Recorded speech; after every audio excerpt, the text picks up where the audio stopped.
Teachers of Reddit, what was your oof beep? That's impressive, but I still have to punish the kid moment. First 6 months of teaching. Grade 8 English. Kid did a 360 on one leg of his chair. I was impressed but gave him a timeout because it was dangerous. Part of the requirement for timeout was that students identify what got them sent out in the first place. I did a mad 360 on my chair, but Miss said it wasn't safe. I've still got that timeout sheet on my desk too. 5 years later. Yes. Ethan. It was a mad 360. But it was still dangerous. I would like to know how to do this. I get bored with normal leaning. I'm doing online school. So who's gonna know? Fall a lot till you don't fall no more. I learn how to catch by just chucking speep in the air. Brute force does the job. Not a teacher, but I work in IT in a big school. Guy came in asking us if we could put his PDFs in the right order.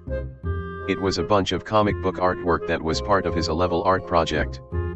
So we slotted all the pages into a nice PDF, and he promptly went off and printed several hundred copies to sell to his mates. We pulled him as he was by far the biggest print user for the day, and he got some speep for it. Last I heard of him, he was demoing his comics at a festival in Germany and doing rather well. The first time I caught students cheating, it was 2 8th grade girls that had all of the same wrong answers on a vocabulary matching test. I pulled the girls aside after class to ask about it. And after some sheepish grins, they both admitted that a third girl, their friend who wasn't a student, had fed them both incorrect answers on purpose. She screwed over her friends because she was pissed they were mooching. For punishment, the first 2 girls got to keep their very poor test grades. The mastermind got "your friends are mad at you" as her punishment. Natural consequences. Yo. Almost every kid has done this. I feed a guy wrong answers throughout an exam. He ended up getting a fat 0 on that exam. Then had to look at me happily receiving my 94. Yes. I am ready to boil in hell for that one. Edit. Let's go, my first ever 1K upvote comment. You're going to heaven for that, bro. You taught that kid an important lesson. He must have been pretty f***ing stupid. I had a classmate jump on the teacher's computer and visit a website that would go full screen and make it seem like it was a Mac now instead of a PC. It was April's Fool's Day, and this was his prank.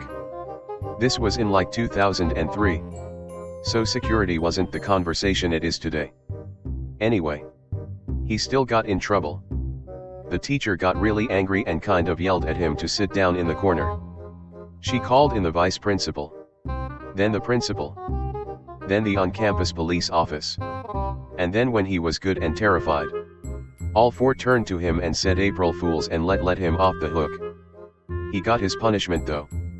He was terrified. Kid in one of my classmates visited a prostitute's Facebook profile on the teacher's computer. When confronted, he said, "What? She wants to be my friend." Of course. The teacher had to report the whole incident so as to protect himself, and he honestly just looked disappointed.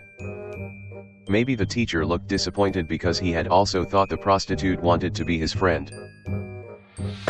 My co-worker and I discovered that one of our students was running an underground crime syndicate selling individual icebreaker mints for 50 cents a pop.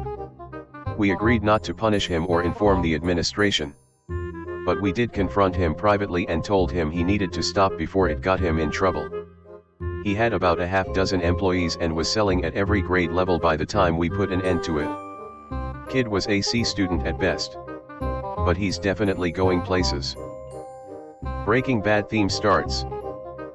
What has better profit margins, selling meth or reselling individual mints for a 1000% markup? It's all about volume.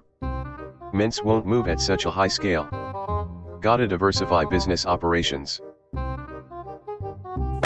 I'm an art teacher.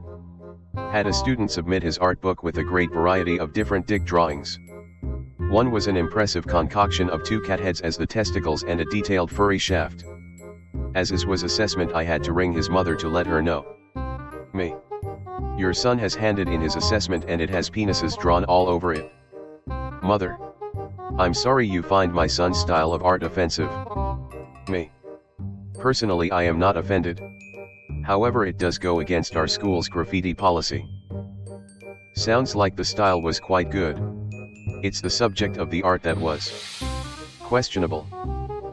I still wonder about his motive, as he knew I was going to see it. A for creativity? Haven't you heard of asserting dominance? He didn't even have to show his own penis. Just make you flip through dozens of them. Kind of a dick move. A student in one of the schools I work at had as close to a full-service bar and smoke shop set up in a couple of lockers as you can get. The lockers were located in a corner of the hallway that is easily obscured and difficult to monitor.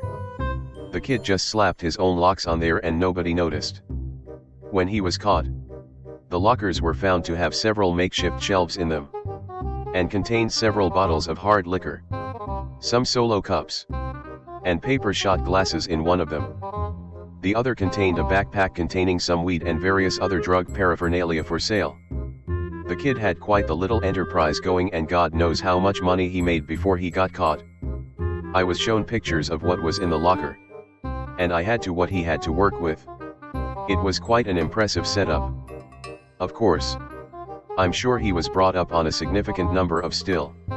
Even the principal had to give him credit for the setup. That kid's going places. Probably jail. But I hope he managed to stay out of it long enough to apply those business skills in a meaningful way. Back in the day, my friend found an exploit in the school laptops that allowed him administrator access. It was pretty clever. He brought it up to IT. Problem was, it was very obscure and no one would have been looking for such an exploit unless they wanted to bypass the school security. So he got suspended. I'm sorry. I've learned my lesson. Next time I discover a potentially dangerous issue somewhere in the school in my pursuit for knowledge, I won't tell anyone. This is why it is important for companies to pay bounties for found exploits. Not paying bounties, or even worse, prosecuting white-hat hackers, creates a perverse incentive for people not to report exploits or to even sell them to people who might cause harm. My husband used to work in after-school care. One time he saw two kids starting to fight in the sandpit. He headed over to try to calm them down. But while he was on his way, one kid ran at the other, who just calmly flipped the first kid over his head like a textbook martial arts move. My husband said he had to stop himself from shouting, "Wow! Great job!" I fought a lot as a kid because I was fat and prideful. I learned how to throw someone over my shoulder early at about 8 years old, and that became my move until I got in trouble years later because someone tattled. No one ever believes the bigger kid didn't start the fight. Fellow fat kid. Got bullied a lot. My dad always told me never hit back. You're bigger, so they'll always assume it's your fault if you hit back. I played football and wrestled and could take care of myself for the most part. Well, freshman year of HS, I had this kid who was like half my size stealing speed from me. I demanded it back. Basically said I was giving him the chance to give it back before I told on him. We were across a table from each other and he started calling me a pussy and whatever. I just kept demanding my stuff back. He said, "Say that one more time and I'll hit you." I did. He did. Then he jumped on the table and popped me again. I still haven't touched him. Then he jumps at me and I move out of the way, causing him to fall face first on the tile floor. I tell him to beep off and turn around. He pops me twice in the back of the head before he's grabbed by a teacher. We both got suspended for 3 days. The normal principal who liked me was gone and we dealt with his assistant. She didn't even talk to the teacher that witnessed it. Just automatic suspension for fighting. After the fact, I'm explaining what happened to my dad and he's just as perplexed as I am. Then he said, "You know what?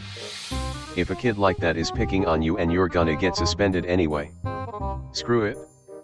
Knock his ass into next week." Yup. Beep, zero tolerance policies. That assistant principal made a bad call.